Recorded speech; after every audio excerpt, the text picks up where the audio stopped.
Counter કે જ્યાં આગળ એક સારી એવી તેજી આજના દિવસમાં દેખાઈ રહી છે, લગભગ 1-1.5%ની સિમેન્ટ્સનું કાઉન્ટર છે. એકચ્યુઅલી આ જે એના રિસન્ટ હાઈ બન્યા હતા 8,129ના, એની નજીક આજે પહોંચવાનો પ્રયત્ન કર્યો અહીંયાથી, પરંતુ પોસિબલી લાગે છે કે થોડું આજે 8,000ની આજુબાજુ કારોબાર કરી રહ્યો છે કાઉન્ટર. કિરણજી, અહીંયા કોઈ ફોકસ આજે 8,000નું લેવલ સસ્ટેન જો થાય આજે દિવસ દરમિયાન, તો અહીંયા કોઈ પોઝિટિવિટી વધતી દેખાશે સિમેન્ટ્સની અંદર? ચોક્કસ જ દેખાતી આપણને પોઝિટિવિટી અહીંયાથી આવતી દેખાશે. રીઝન બિંગ તમે જોશો તો જુલાઈ મહિનાની આજુબાજુ સિમેન્ટ્સે આ લેવલને ટચ કર્યા હતા. એના પછી તમે જોશો તો થર્ડ ટાઈમ કાઉન્ટર કશે ને કશે 8,000ના લેવલ ટચ કરી રહ્યું છે.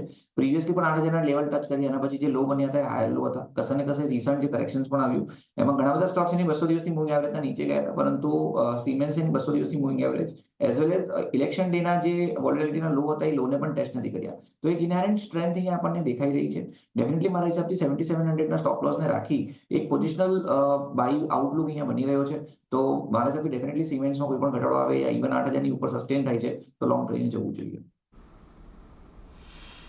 લોંગ કરીને જવાની સલાહ અહીંયા 8,000ની ઉપર જો આ કાઉન્ટર સસ્ટેન થાય છે તો એટલે એના પર એક ફોકસ તમારે અહીંયાથી આજથી ચોક્કસથી ધ્યાનમાં રાખજો સિમેન્ટ્સને. પરંતુ આજના દિવસે